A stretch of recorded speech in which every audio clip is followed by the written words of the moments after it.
Right, hey, this is me, and this is my black Labrador, Emma. And Emma's going to get baptised, aren't you? Right then. There's a couple of things I need to ask you before you get baptised. Alright? The first thing is, do you believe in God and Jesus? If you do, then you need to lick my hand.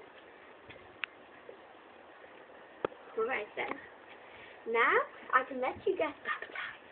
So I baptize you in the name of the Father, Son, and Holy Spirit.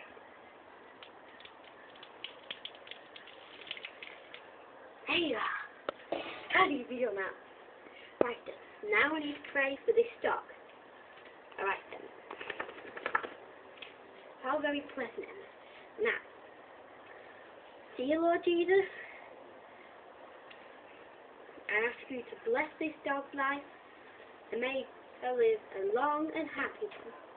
Give her good friends, doggy friends that don't lead her astray, so she can go to heaven and be with you someday.